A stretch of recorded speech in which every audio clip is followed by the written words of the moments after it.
Sejam bem-vindos a mais um episódio do eTrust Talks, o podcast em que falamos sobre gestão de identidades, segurança digital e inovação, sempre com profissionais que estão transformando o nosso mercado de tecnologia. E hoje nós vamos falar de identidades não humanas. Mas o que é isso, né? Sempre que falamos de gestão de identidades, tipicamente falamos das identidades de colaboradores, terceiros, alunos, representantes e outros parceiros de negócio.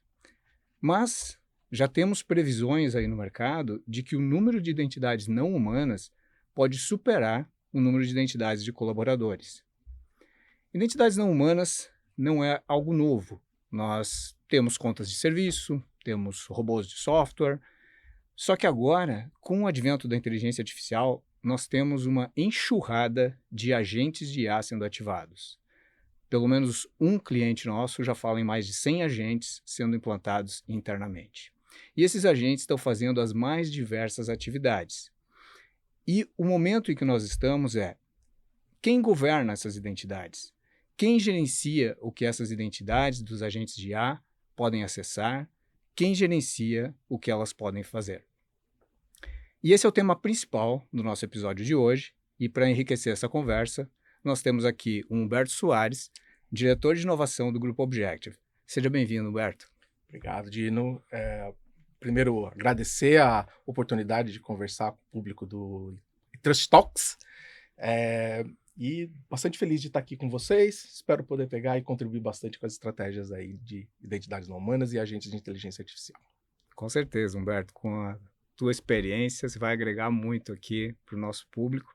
E eu sempre convido, no começo da nossa conversa, né, a contar um pouco da história profissional, né? Nós temos diversas pessoas aqui que nos assistem, né, e que estão começando sua carreira profissional, alguns deles já numa posição de alguns anos de trabalho em tecnologia, e que gostariam de um dia estar sentado numa cadeira de diretor de inovação de um grupo de tecnologia. Como é que foi Certo. essa carreira? Compartilha aqui alguns pulos do gato, algumas dicas aí para o nosso público que um dia gostaria de estar nessa posição.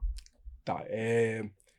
Eu tô vivendo uma situação bem interessante, porque o meu filho vai entrar na faculdade no próximo ano Oh, que e a legal. gente está discutindo qual é a faculdade, carreira e tudo mais. E eu acho que o mundo mudou muito da época que eu comecei programando computador em casa, sabia que ia ser essa a minha carreira desde o começo, lá com 9 anos de idade, fazendo sistema de gestão de locadora de vídeo, coisa que vocês nem imaginam o que que é.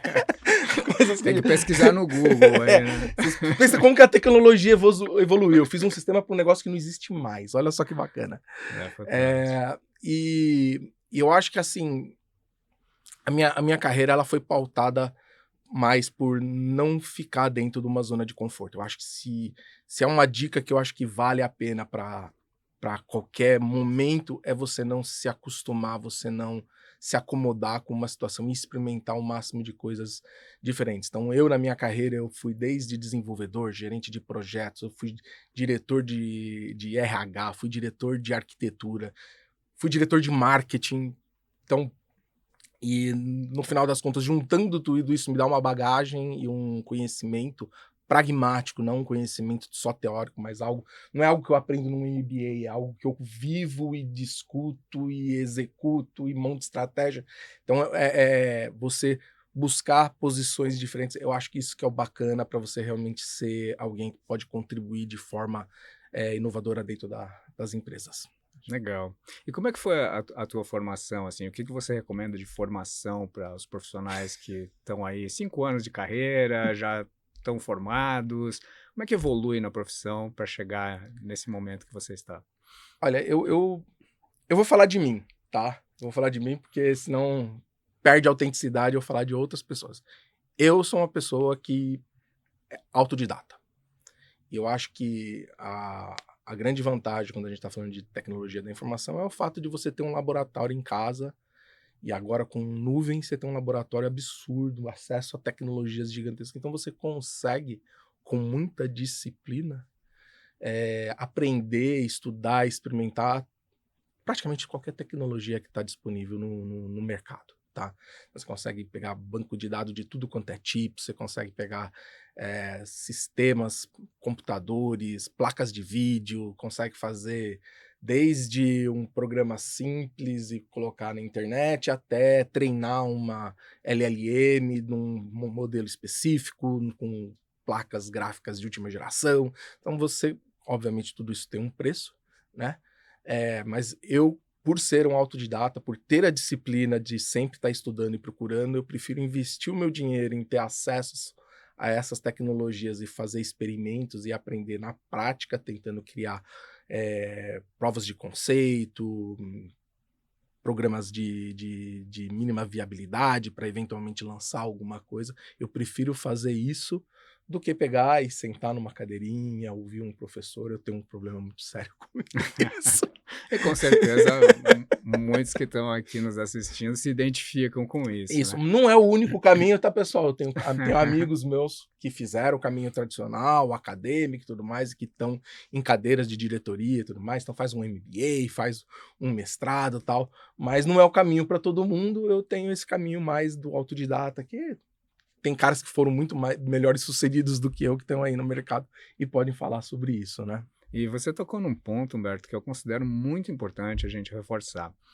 Você tocou na questão de ser autodidata e eu colocaria assim, ser autodidata na era da IA.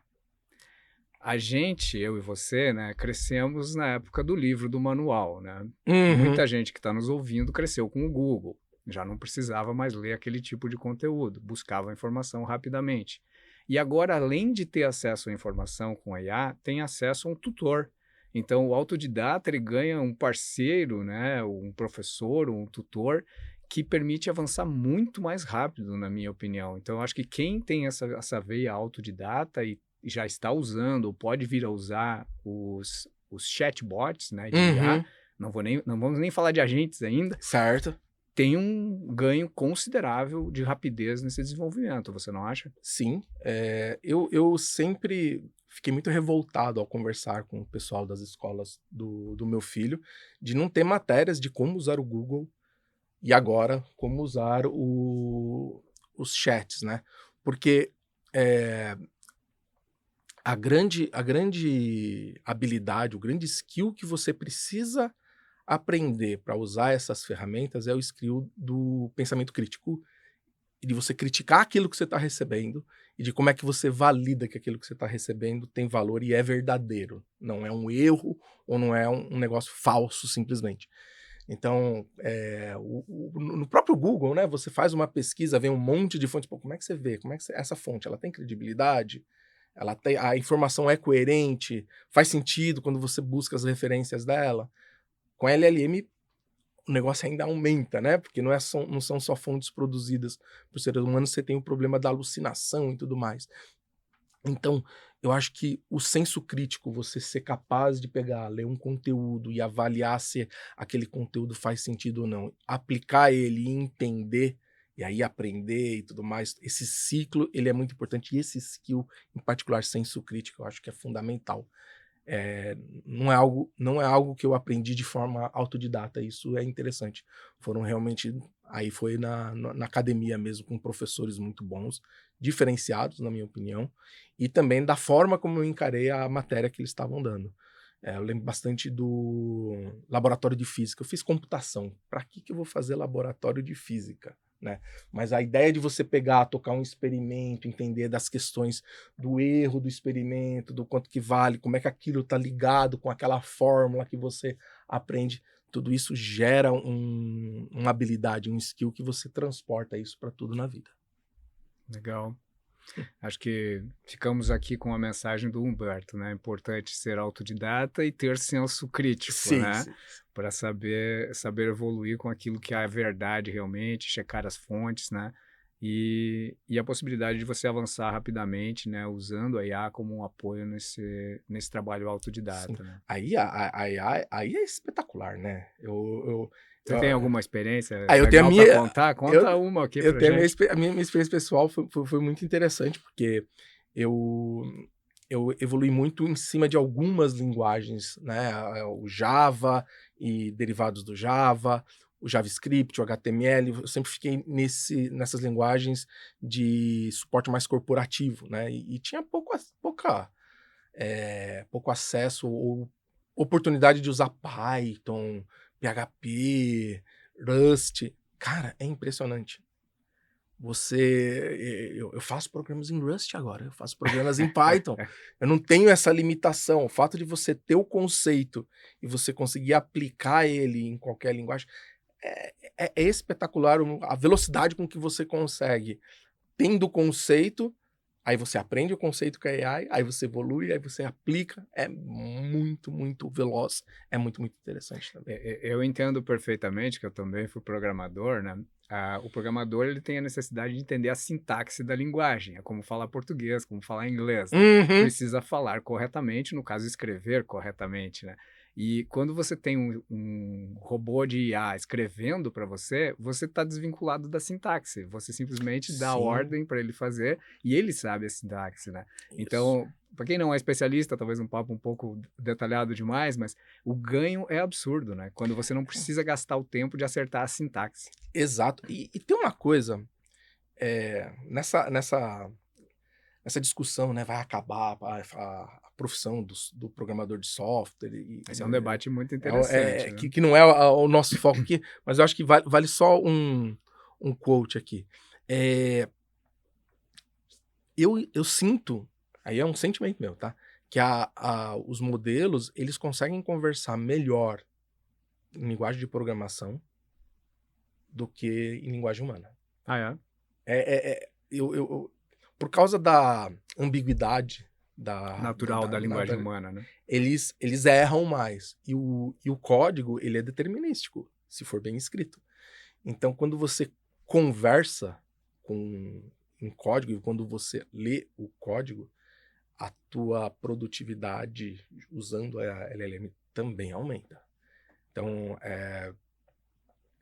você não precisa saber todas as linguagens, mas você precisa entender os padrões, você precisa entender o conceito de programação, de sistema.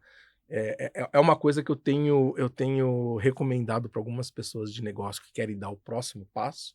Eu falo, olha, é bacana você entender o que é um sistema, porque o nosso modo de pensar, ele é uma evolução darwinística, é biológica, é orgânica.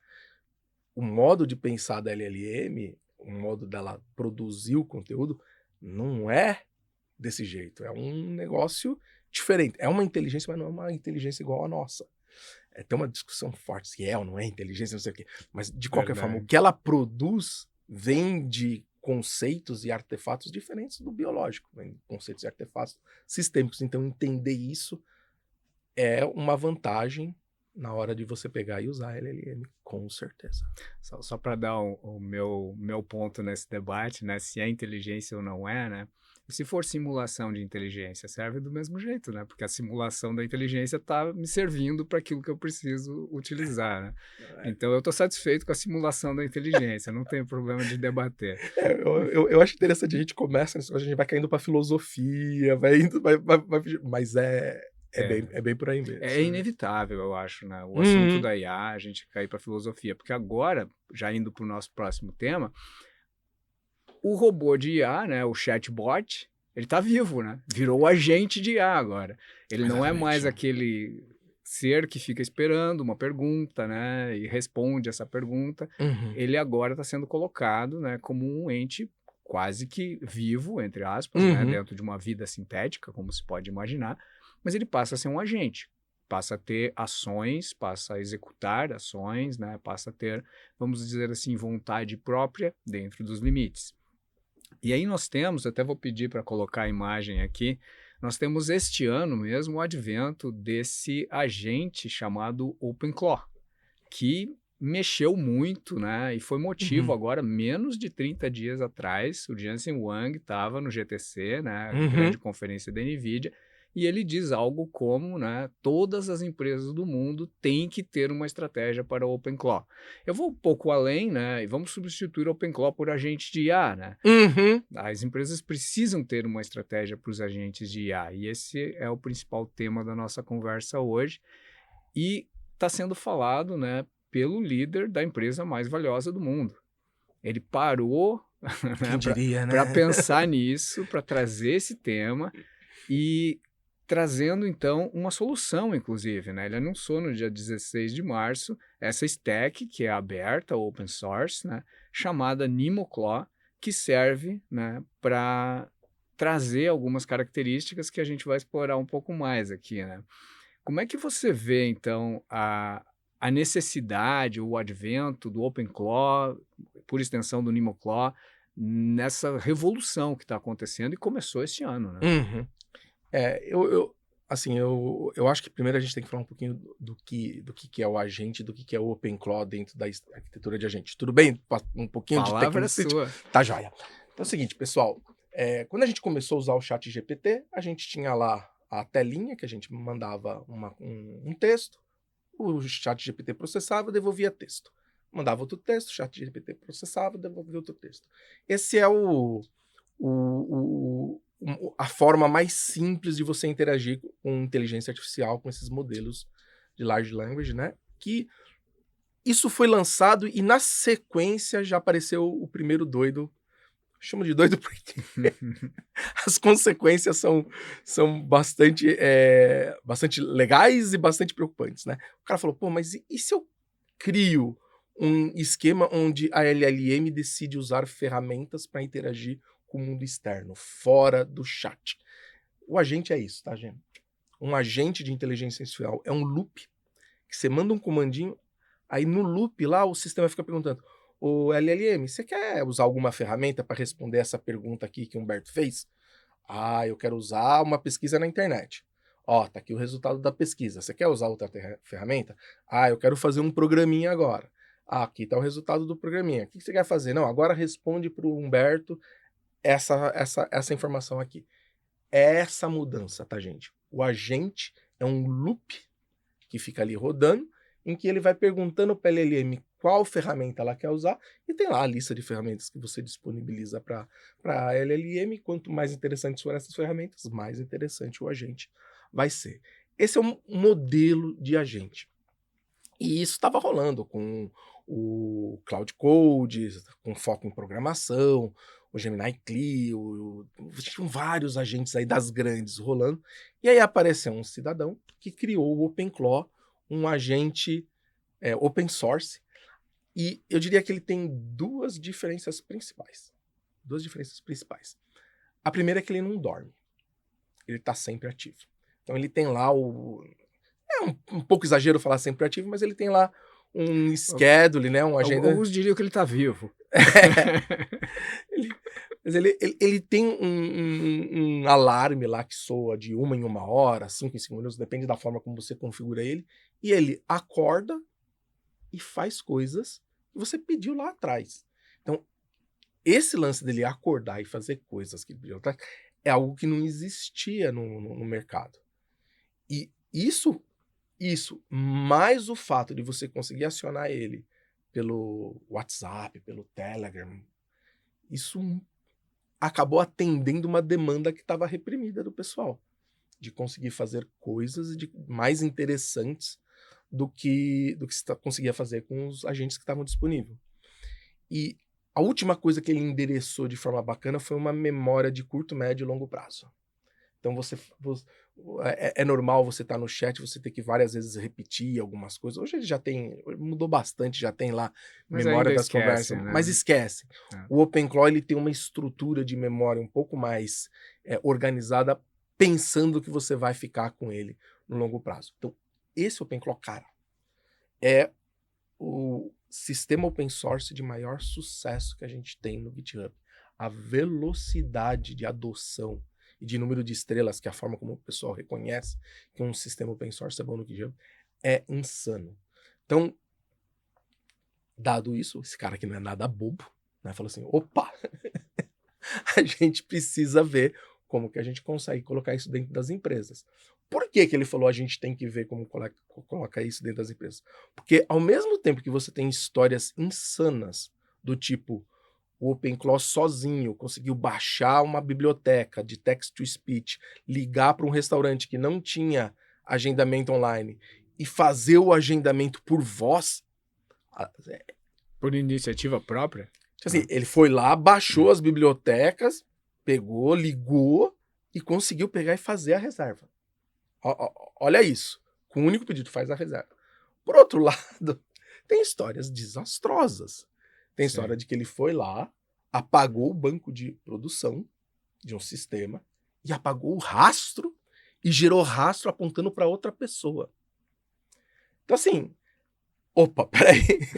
Eu quero conseguir esse negócio aqui, mas eu não quero que aconteça esse outro negócio aqui. Então, é a mesma, aquilo que a gente estava conversando, é o sucesso e o desastre, ali caminhando lado a lado. Então, a gente, por outro lado, é um nível de produtividade insana você poder ter um exército de open claws dentro de um ambiente seguro.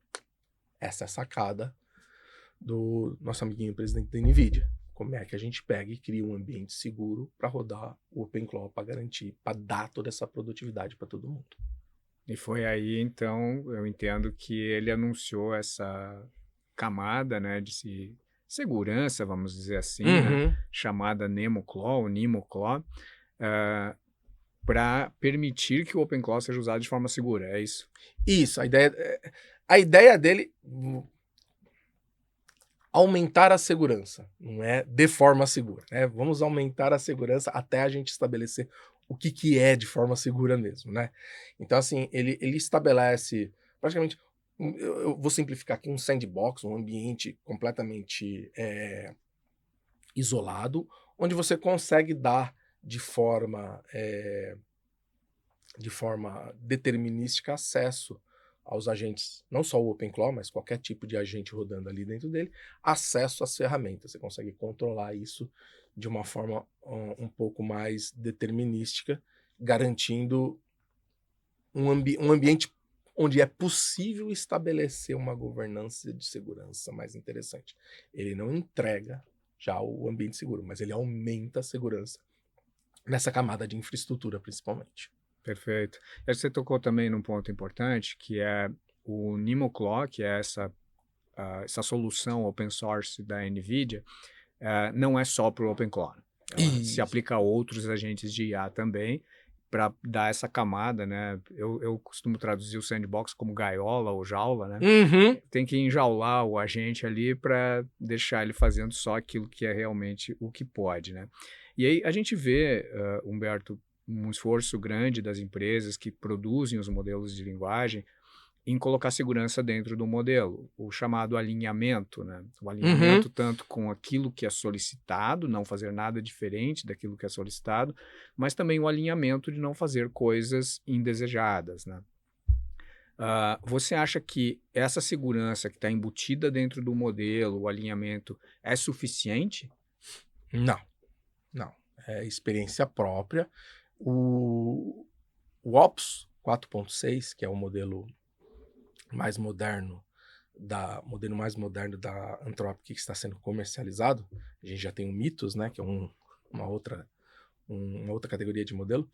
Ele já na minha mão, a gente usando as features do Cloud Code para limitar o acesso ao file system, ele já fez acesso por fora. Você tem que pensar que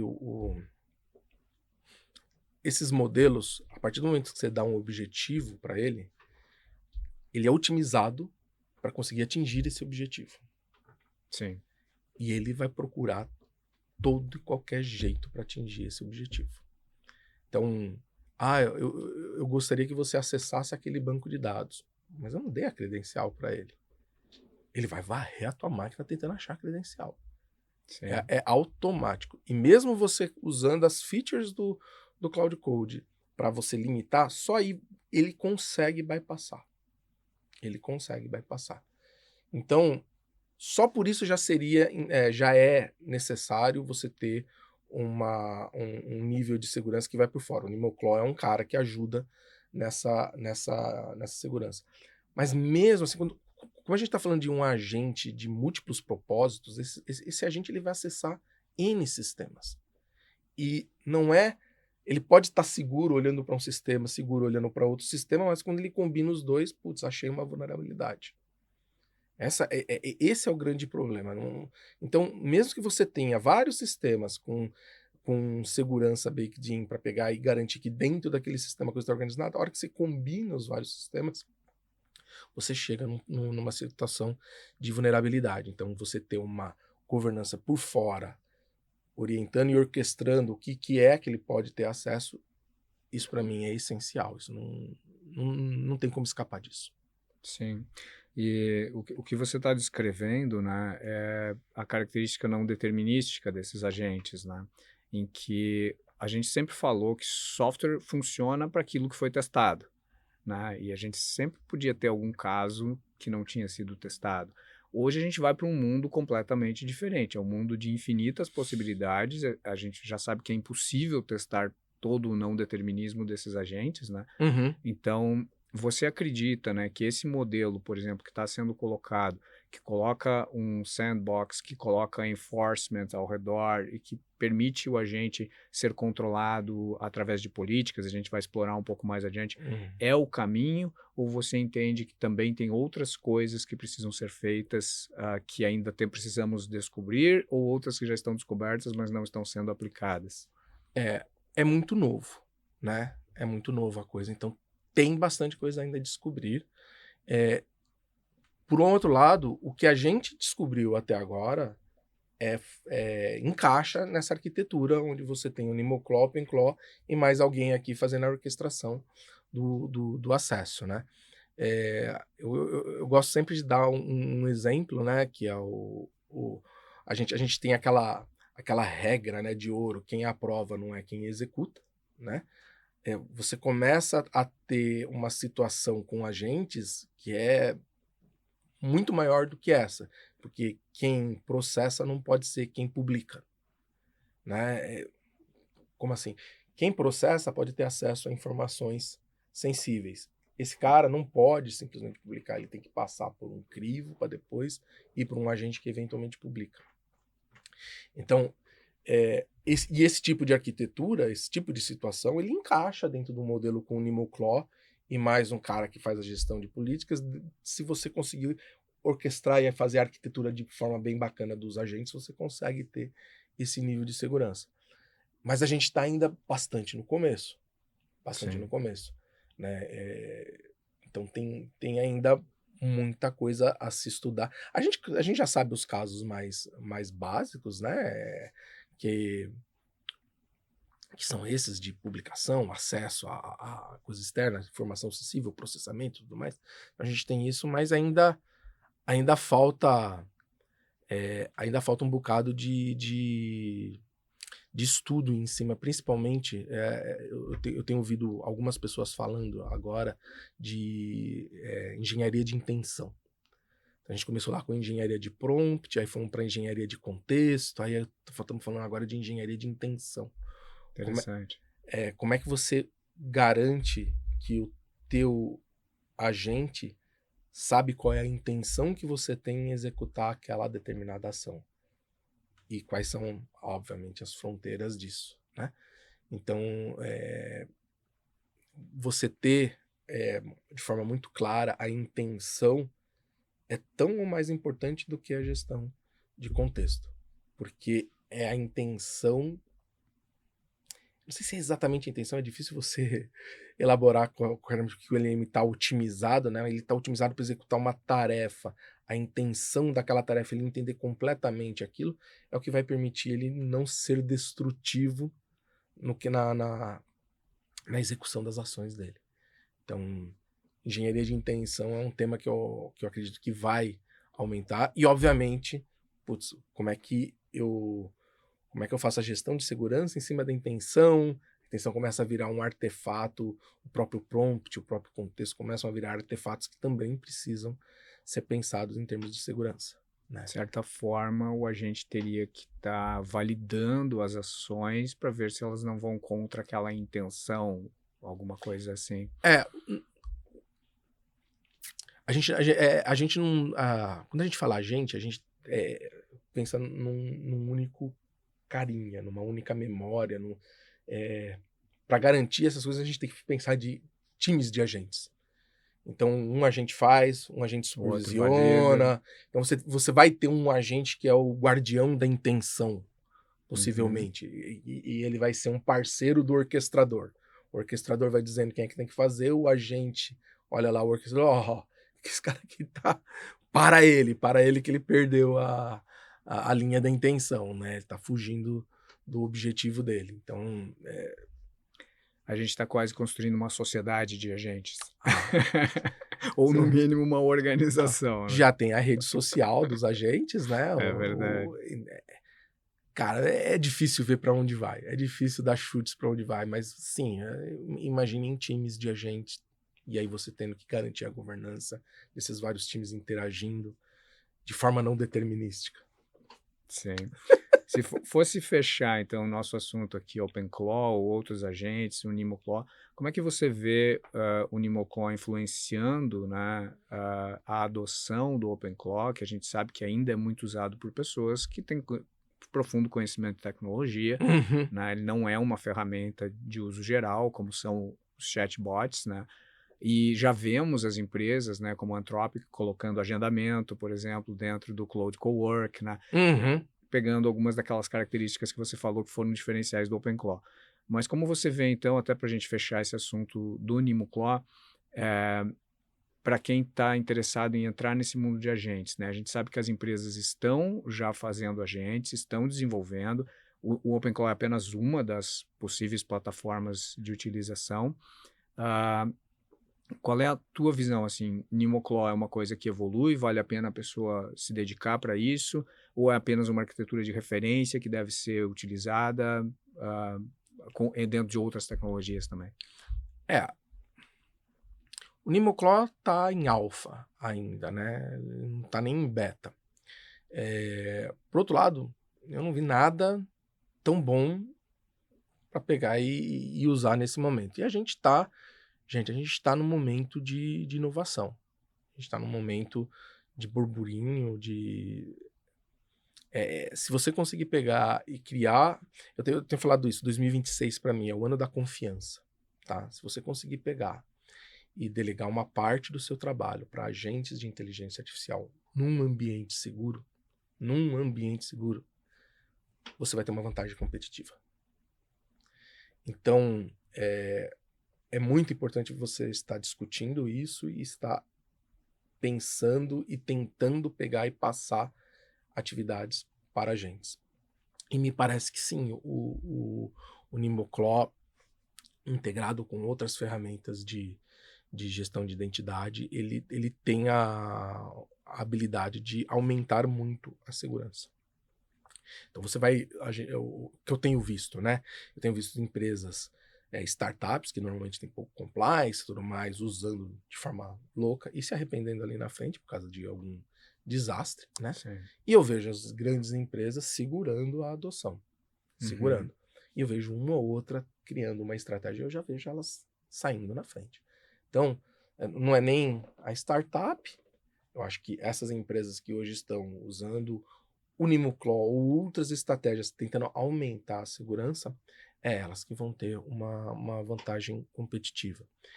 E, e eu acho que tem uma coisa que eu acho que é importante falar, Tadinho, que é o seguinte: separa o trabalho do que você quer que seja determinístico do que você quer que seja inteligente. Separa isso. Imagina que se você consegue criar um cara inteligente, mas que ele vai só decidir respostas pré-definidas. Pronto, você reduziu a chance de aparecer uma coisa absurda lá na frente só porque você arquitetou a solução baseado num output determinístico. E aí você pode pegar quando ele não tem certeza de qual que é, jogar para um humano e o humano gerar uma resposta. Ou sugerir para o humano uma resposta que o humano valida e joga para... Não tenta resolver tudo com a gente. Separa aquilo que é determinístico, cria o código para continuar sendo produtivo, para continuar tendo o ganho de produtividade, mas separa bem o que você quer que seja, onde você quer usar a criatividade, aonde você quer usar o determinismo, que você vai reduzir bastante a superfície de vulnerabilidades. Perfeito. Acho que isso encerra bem essa nossa sessão aqui. Acho muito importante esse ponto, né? A necessidade de fazer a arquitetura desses agentes, né? E avançando exatamente nessa linha, né? Você mencionou, né? Muitas empresas estão querendo adotar agentes, mas têm o receio da segurança, né? O que você tem visto já no mercado de casos de sucesso ou de casos que as empresas estão tentando ir para utilizar essa inteligência não determinística dos agentes e tendo obtido já algum sucesso? Em que áreas ou segmentos você acha, ou exemplos que você possa nos trazer aqui, que isso vai dar mais certo no futuro? Tá, então hoje não há dúvidas que que a área mais impactada pelas LLMs é a área de desenvolvimento de software. Ponto. Então, se você ainda não tem uma estratégia de uso de agentes no desenvolvimento de software, você está bem atrasado. Qual que é a vantagem, né? O que o ambiente do desenvolvimento de software te dá de possibilidade que outros ambientes não dão? Você consegue ter uma revisão humana antes de colocar o código em produção. Então, tudo aquilo que a LLM fez, se ela fez um monte de caca, você joga fora e pede para ela fazer de novo. E se ela fez coisa boa, você vai lá, faz uma revisão e você consegue colocar para frente. Então, a própria cadência do desenvolvimento de software, ela permite você colocar um nível de revisão que evita de você pegar e expor algum segredo, ou dar uma resposta incorreta ali na frente. Você consegue fazer isso também se você fez a lição de casa, né? Uma boa engenharia de software, componentizada, com componente sólido, que tenha bem técnico, tá, pessoal? Porque é isso mesmo, tá?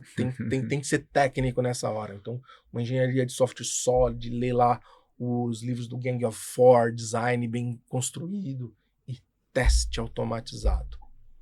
Teste automatizado. O teste automatizado, ele permite que você crie no agente de desenvolvimento um loop fechado.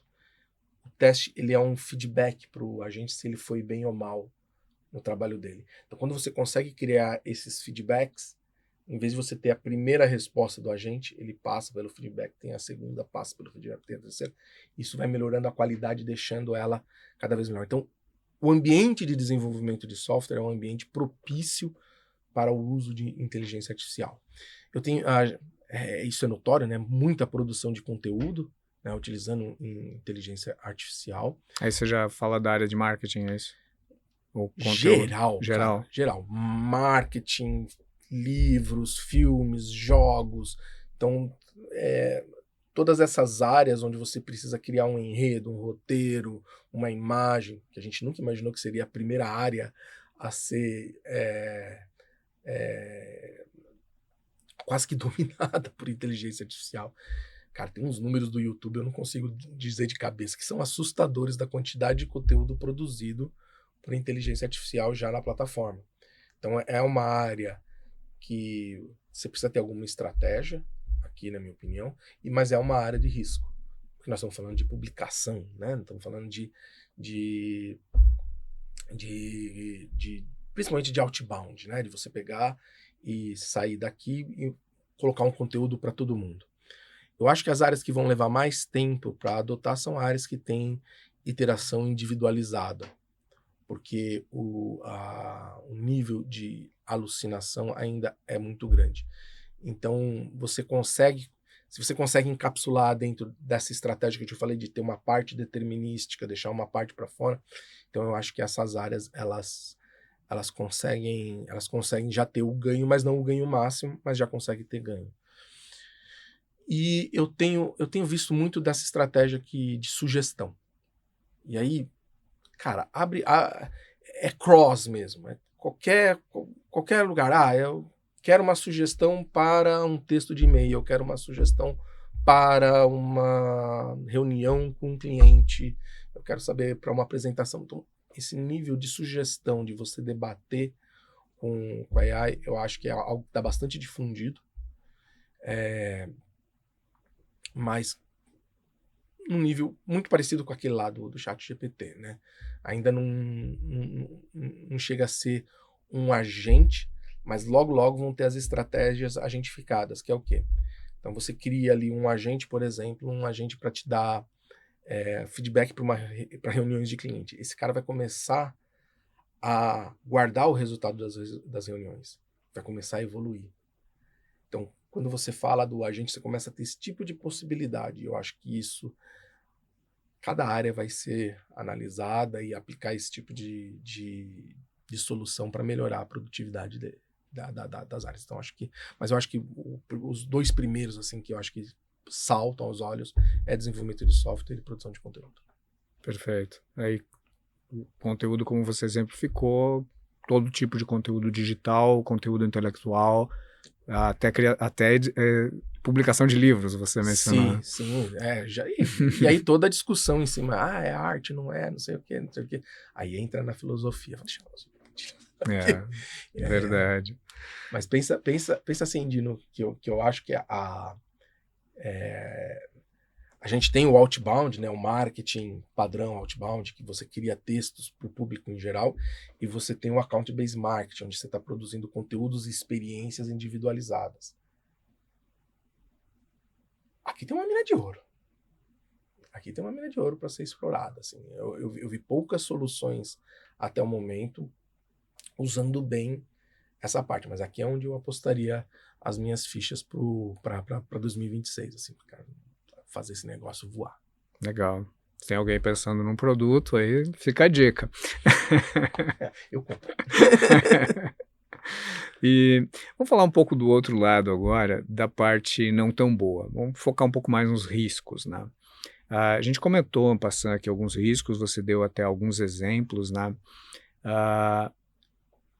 Voltando para essa questão do risco, o que você enxerga, assim, dos riscos dos agentes de IA operando dentro de uma organização, né?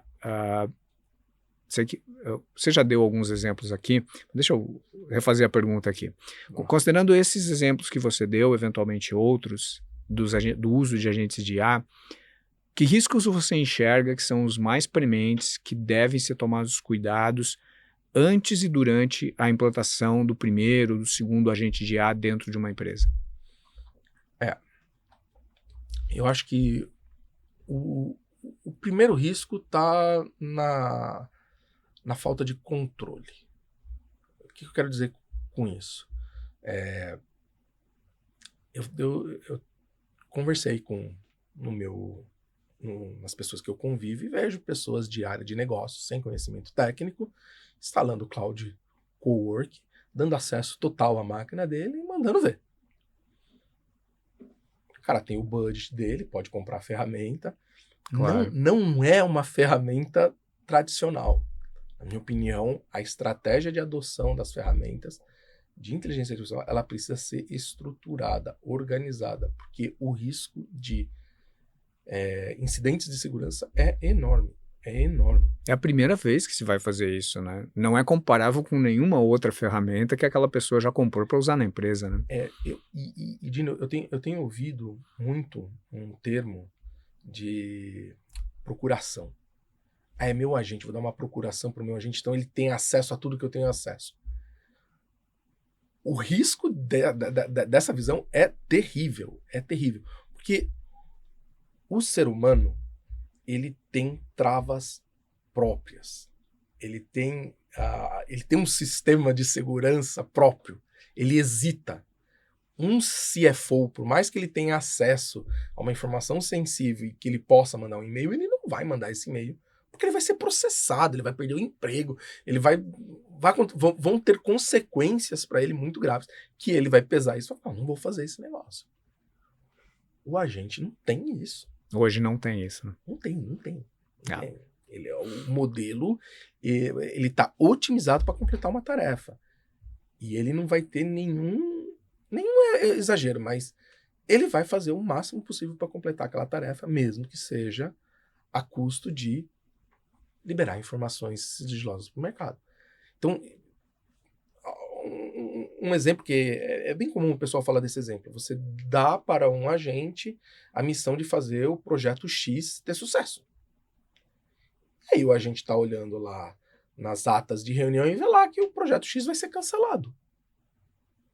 A reação desse agente, isso é estudo de laboratório, é insana.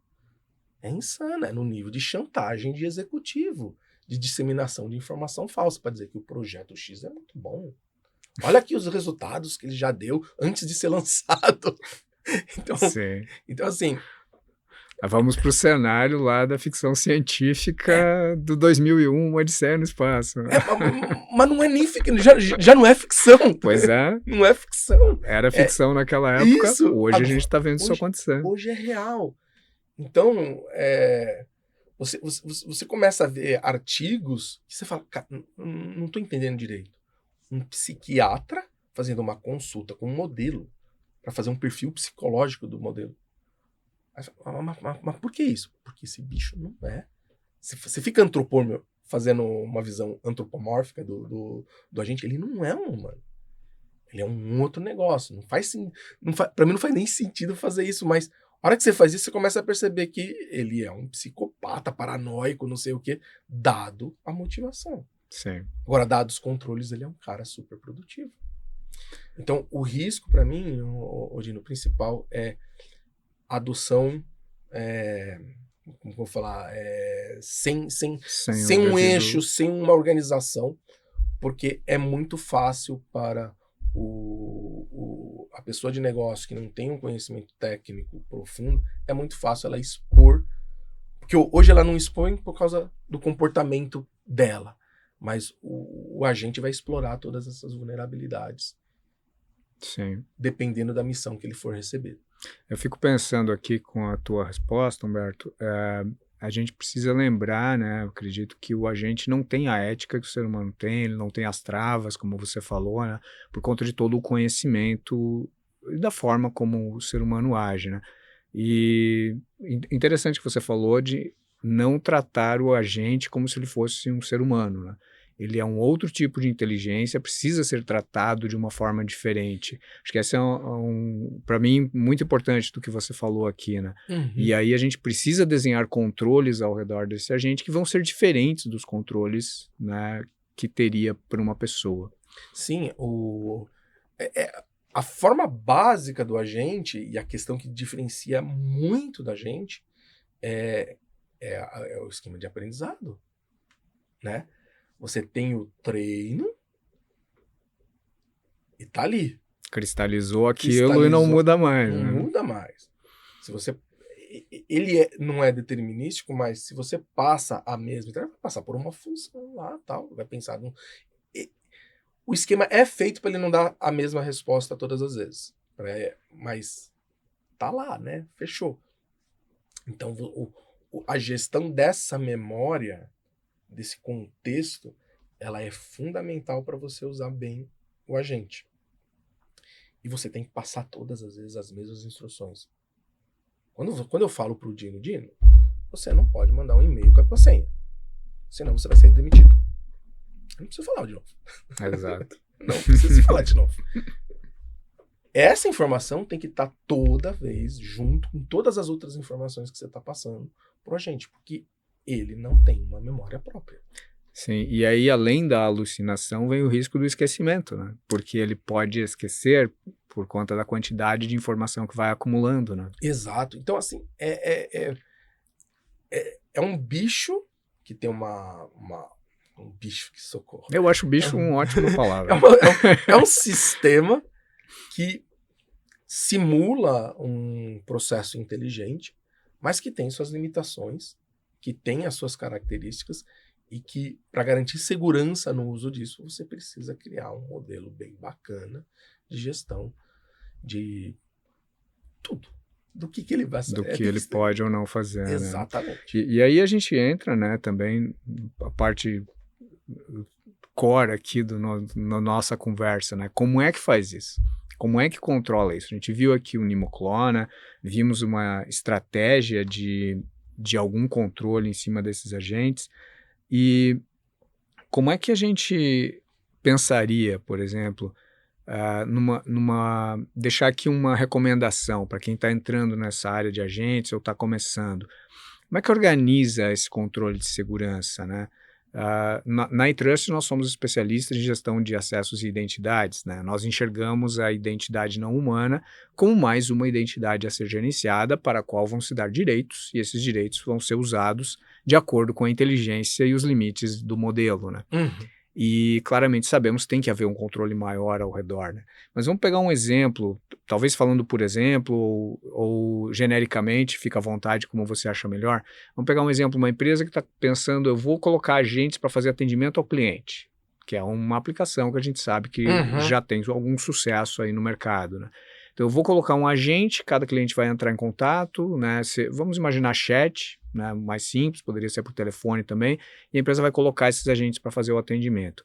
Como é que é a arquitetura dessa segurança que ela tem que pensar? Como é que você recomenda que 2 ou 3 passos aí que são importantes antes e durante a implantação de uma solução como essa? Olha, acho que primeiro, se a gente tá, o primeiro passo, acho que é fazer um projeto de implantação, né? Você realmente pensar nos riscos envolvidos e pensar nas ferramentas que vão mitigar esses riscos, né? Eu acho que essa arquitetura de você ter um sandbox como o Nimoclaw associado a um gestor de identidade de controle de acessos, eu até agora não consegui imaginar nada que seja melhor do que isso para o momento atual. Pode ser que daqui a pouco a coisa evolua e apareçam outras soluções, mas para o momento atual, se você quer surfar essa onda agora, ganhar produtividade agora, Esse é o pense. modelo para seguir. Esse para mim é o modelo para ser perseguido, tá? Principalmente quando a gente está falando de aplicações que têm contato com o cliente, né? E que eventualmente estão trabalhando com informações sensíveis. A gente está falando aí de questões de LGPD, estamos falando de questões de SOX e tudo mais. Analisar o agente é uma coisa nova. Pouca análise ainda sobre isso, mas se você quiser se precaver, eu acho que ter essa arquitetura é fundamental.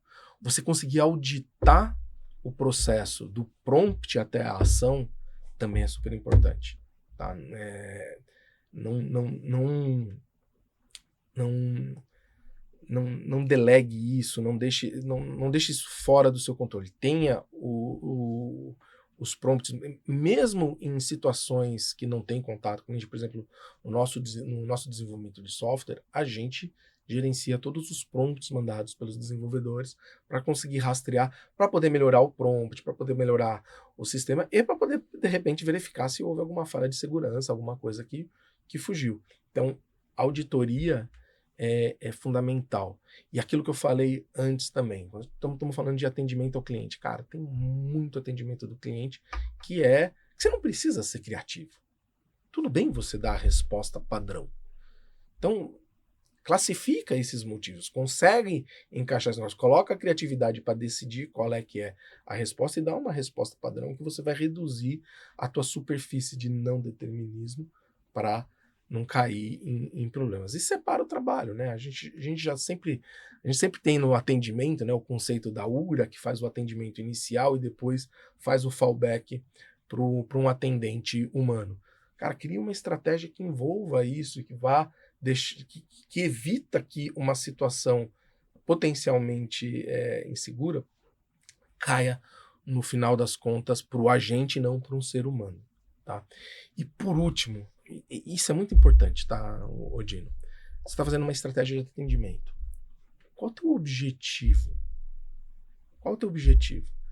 Se você for falar que o teu objetivo é simplesmente diminuir o tempo médio de atendimento, diminuir o TMA, você vai ver os agentes tendo comportamentos que você não gostaria que ele tivesse. E vai te aumentar o teu churn.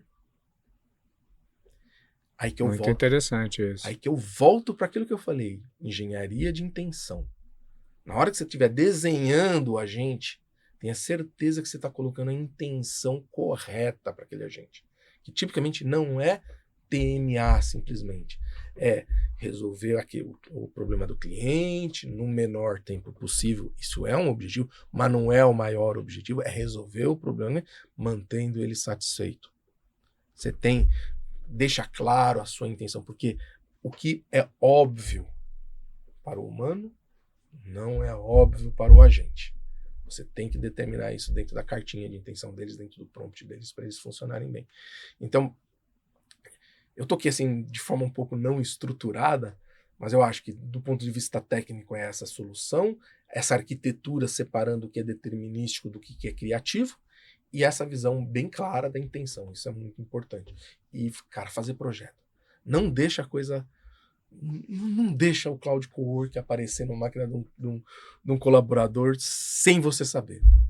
Claro. O próprio Cloud Cowork, ele já tem uma série de ferramentas de auditoria, dá para ser melhor do que simplesmente instalar. Mas tiver um projeto por trás, com uma gestão de identidade bacana, dizendo que tem acesso ou não, vai dar mais segurança pra gente. É verdade, eu concordo com você. E do ponto de vista da gestão de identidade de acessos, né, que é a nossa área de especialidade, né, a gente fala muito nessa parte inicial, você precisa fazer a governança, você precisa definir, né, os limites de onde esses agentes vão atuar, né, e dentro dessa arquitetura que você mencionou, né, indo agora mais para o nosso lado aqui da gestão de identidades e acessos, já dentro da arquitetura a gente fala muito em policies, né, ou políticas, né, que vão definir algumas dessas limitações, né, de forma que esse humano que precisa também estar, né, o human in the loop, como também é o termo em inglês, né, precisa ter um humano ali no laço da cadeia da repetição, de quando esse humano é acionado, né, para ser acionado quando necessário, mas não inúmeras vezes, como a gente vê alguns agentes também fazendo, né? Praticamente o agente fica lá, posso alterar tal coisa? Posso fazer tal coisa? Então, a gente precisa, eu acho que ter... Aí é como você falou, a gente está na ponta da tecnologia, né? A gente precisa ainda evoluir, entender como a gente vai dar essas regras, essas políticas para esses agentes, para que eles tenham uma determinada liberdade vigiada, né? Mas que ela chegue num ponto que a partir dali ele tem que pedir autorização. Sim, eu acho que é por aí mesmo. Por aí mesmo. E eu acho que isso é urgente, tá, Dino? Então, essa pergunta, como é que as empresas estão preparadas para isso hoje? Não estão preparadas. Não estão preparadas. Não estão preparadas. Eu não acho que estão preparadas, porque você faz algumas perguntas e você percebe que mesmo a implantação, mesmo a empresa que tem implantado o modelo para humanos, ela ainda faz sentido. Ela depende do comportamento coerente de um ser humano. Claro. Não tem como escapar disso. Então, elas não estão preparadas para um cara que pode ter um comportamento incoerente que você não vai poder demitir. O que você vai fazer? Ameaçar o agente. Exato. Então, assim, eu queria colocar só uma parte, Tadino, claro, por favor. Que eu acho que faz sentido.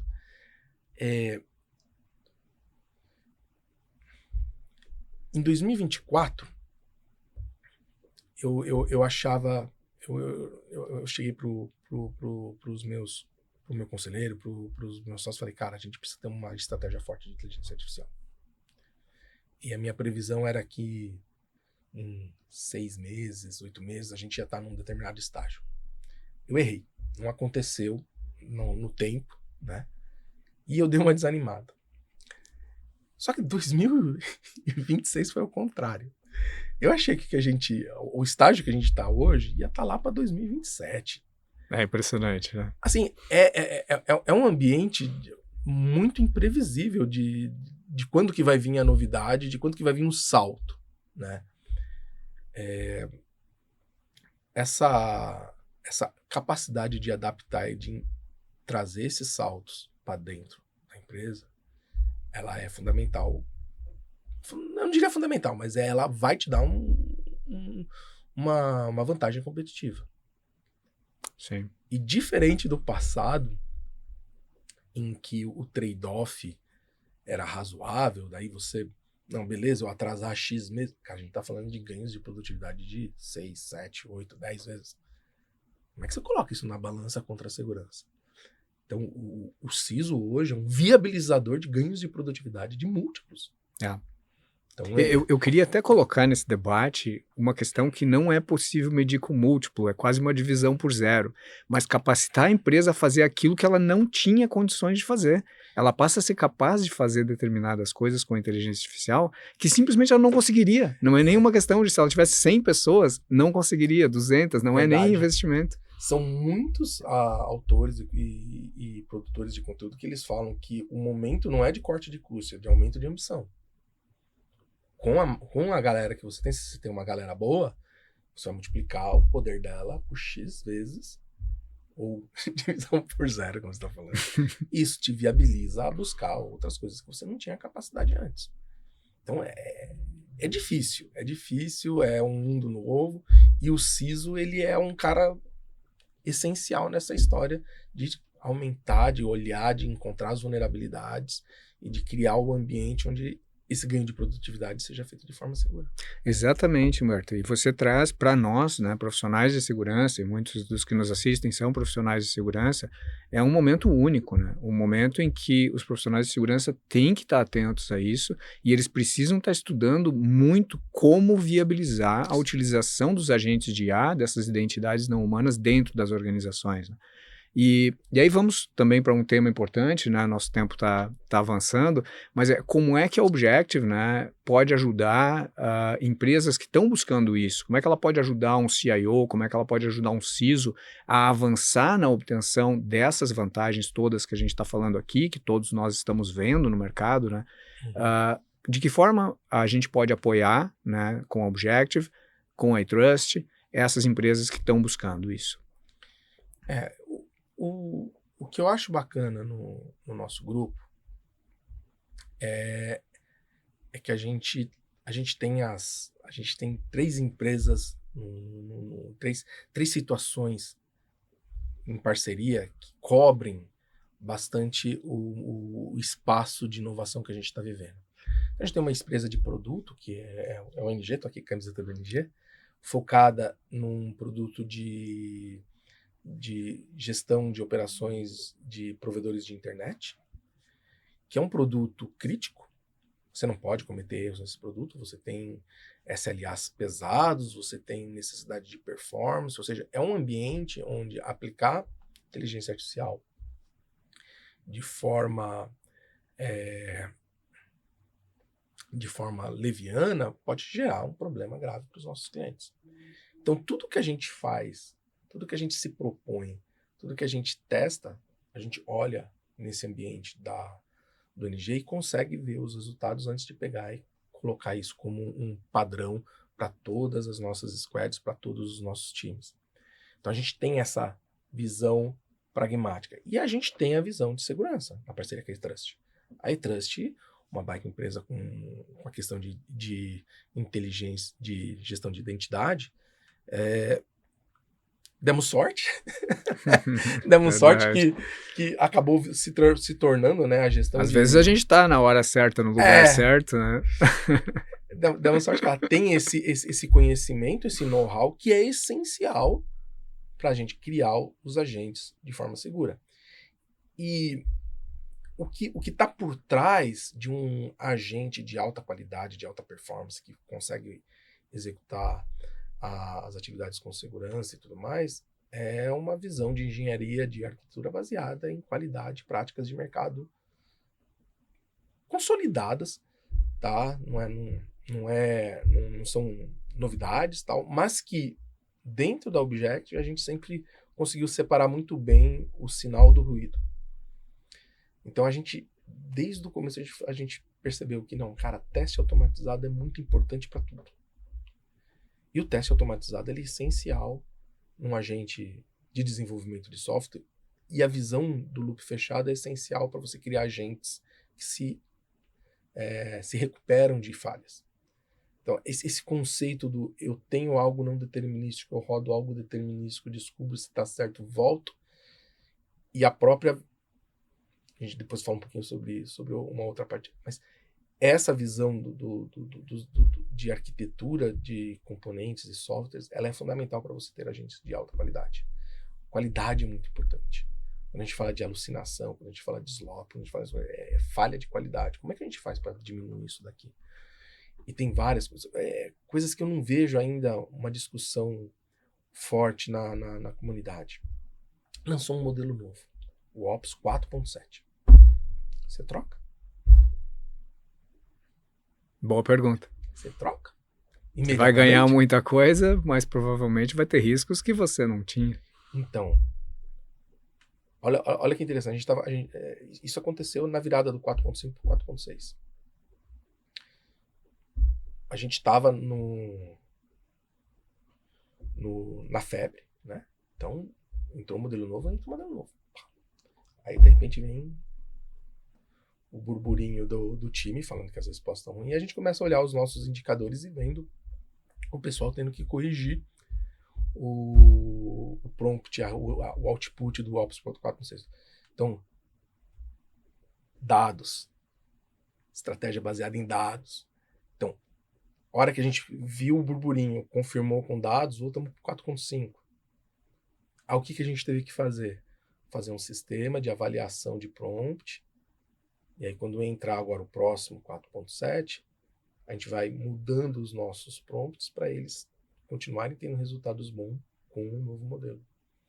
Perfeito. Esse conhecimento está na ponta da tecnologia hoje em qualquer implantação mundial, né? Exato. Então, eu acho que a forma como a Objective está atacando a inteligência artificial para ganhar produtividade interna, ganhar produtividade na NG, utilizando o esquema de segurança junto com a iTrust, eu acho que todo esse conjunto é que dá para a gente uma bagagem para falar, cara, ó, você tem que ter uma empresa nacional que sabe como pegar e implantar uma estratégia de agentes para você com segurança. E a Objective pode apoiar a empresa desde o desenho do projeto, fazer o desenvolvimento dos agentes e até a implantação, certo? Exato. Ela tem o braço de consultoria, ela tem o braço de desenvolvimento, ela tem o braço de UX, e tem o braço de inteligência artificial. E de segurança. A gente dá a parte de segurança para... Esse projeto, para mim, é um projeto chave para a gente. Com o Group, com mais esse projeto do NemoCloud, junto com o Horácios, ele vai dar bastante segurança para os nossos clientes. Não é segurança infinita, é segurança... Exato. A segurança necessária. Isso. Né? E que vai permitir esse pessoal explorar e ter os ganhos de produtividade, os múltiplos de produtividade prometidos aí pelo mercado. Perfeito. E na iTrust nós temos trabalhado, né, na questão das identidades não humanas.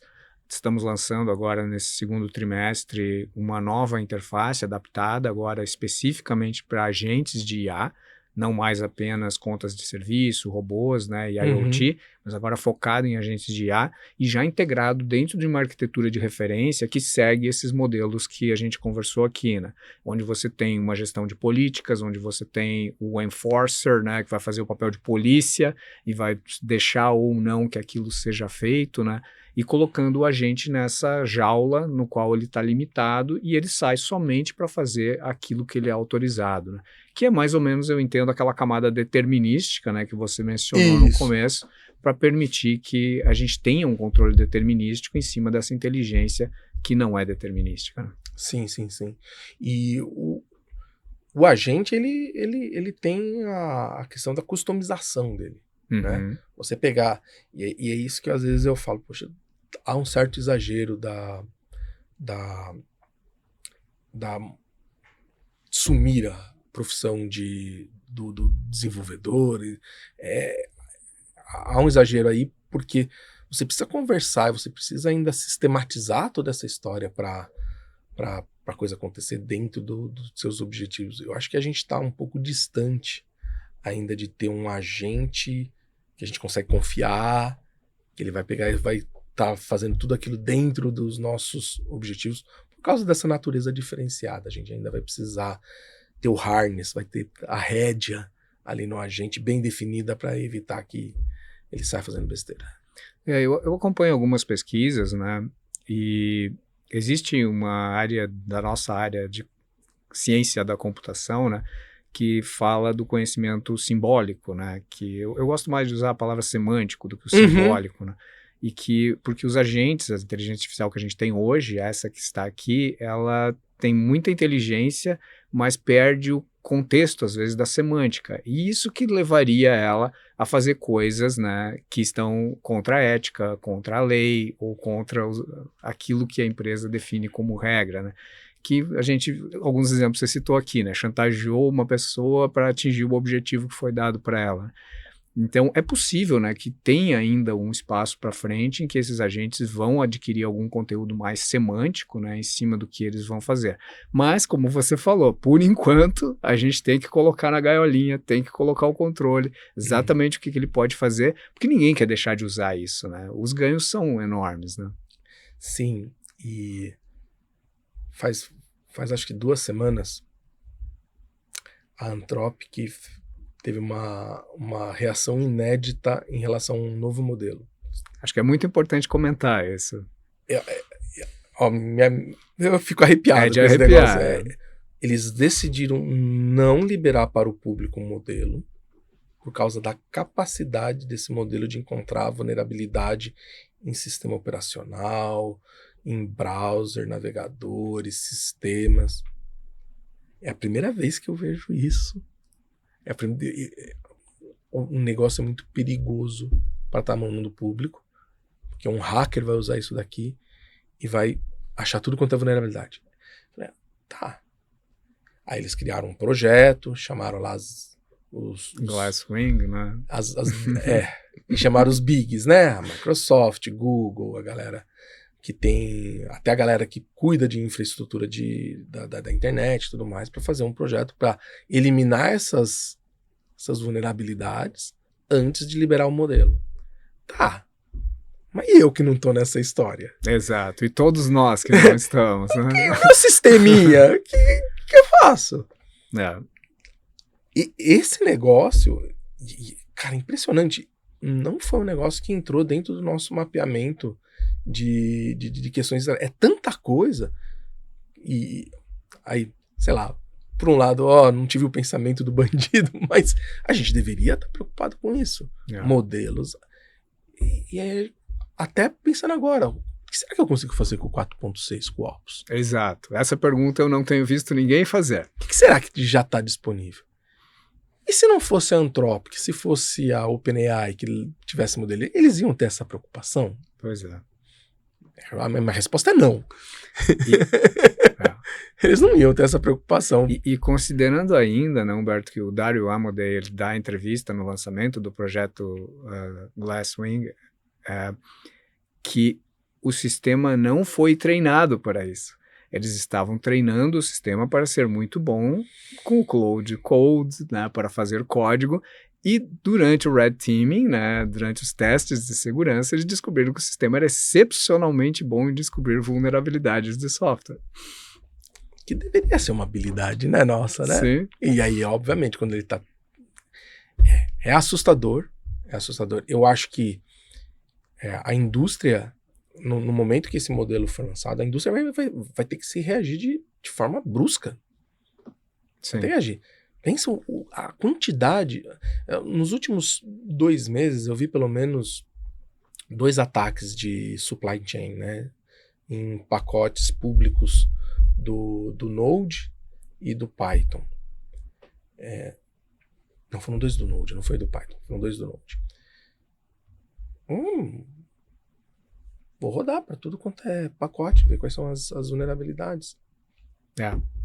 Estendendo um pouco esse aspecto técnico, né, a análise é feita sobre o código-fonte, né, de forma que não é possível descobrir necessariamente uma vulnerabilidade sem ter acesso ao código-fonte.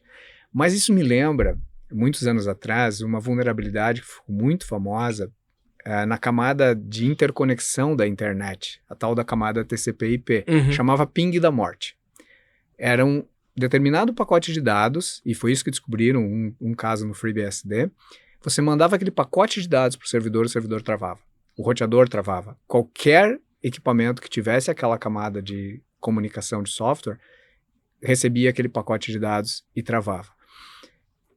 A preocupação hoje está muito nisso, né? Por isso, chamando Cisco, chamando Microsoft, chamando Google, para que a camada que sustenta a internet hoje consiga ser verificada pelo Cloud Mythos, né? Agora, que outras camadas de software estão rodando em inúmeros, bilhões de equipamentos hoje conectados na internet, que podem ter essas vulnerabilidades e que os atores maliciosos vão explorar. É muita coisa.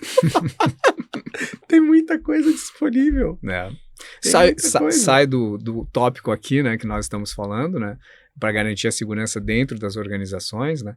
Agora, temos que estar atentos a tudo isso, né, porque para quem é da segurança, uma vulnerabilidade como essa que o Claude Mythos acabou encontrando no FreeBSD, e foram mais de 180 vulnerabilidades no Firefox, né. Cara, Essas vulnerabilidades voltam ao momento em que as empresas tinham que voltar a fazer certos perímetros de segurança, né? E isso me ocorre até que vai ter que se repensar o perímetro de segurança dentro da organização quando esses sistemas estiverem disponíveis. E é interessante,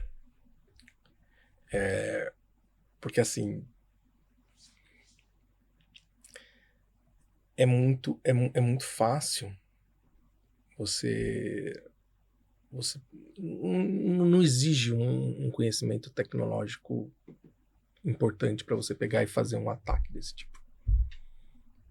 Você aponta e ele vai.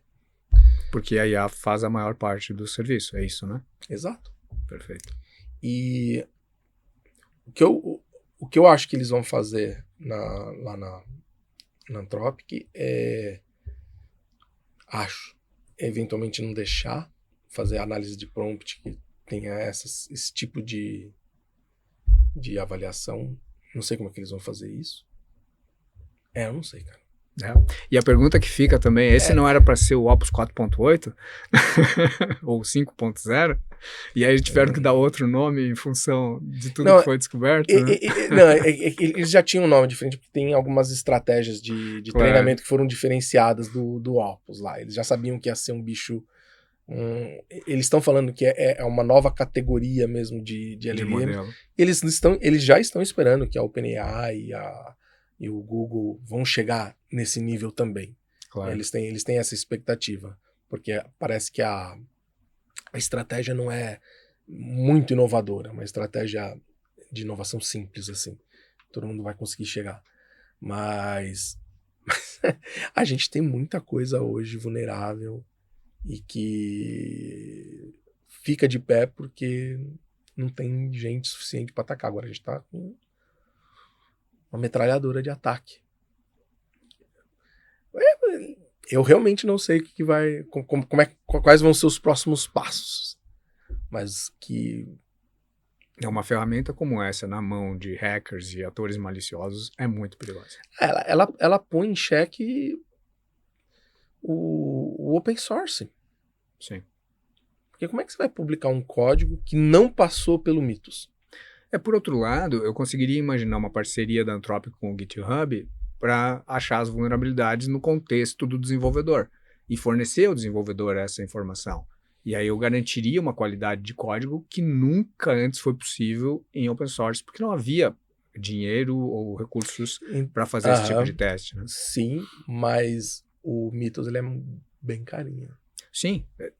O custo dele de operação... A informação que a gente tem é que todas as empresas de IA estão perdendo dinheiro. Né? Cada vez que a gente faz uma pergunta para o chatbot, eles perdem algum dinheiro. Sim.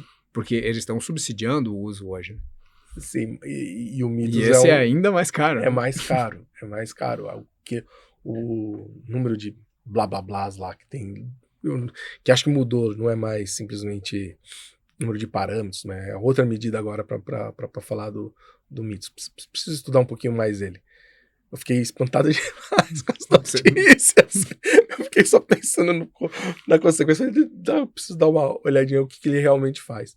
Mas vai acontecer uma coisa dessa? Sabe? Essa de testar o código eu não imagino acontecendo. Eu também não consigo imaginar. Eu acho que o mais provável vão ser outros modelos chegando na mesma capacidade do Mythos, né? E essa ferramenta de ataque está disponível na mão de atores maliciosos. Isso eu acho que é o mais provável. E aí nós, como profissionais de segurança e as empresas, precisamos nos proteger. Né? Eventualmente, como eu comentei, eu vejo a necessidade de levantar algumas barreiras, inclusive internas, para voltar a ter perímetros internos, para quem ainda não tem, né? De uma forma mais segregada, de novo, fazendo enforcement aí de tráfego. Né? A gente estava aqui falando de enforcement de agente, né? Mas são camadas de proteção que são necessárias na segurança. Né? A gente tem que aumentar a segurança. eu acho que a coisa que a gente vai ter que reconhecer é que mesmo a ferramenta que a gente está utilizando para fazer segurança, ela tem um risco de ter vulnerabilidade.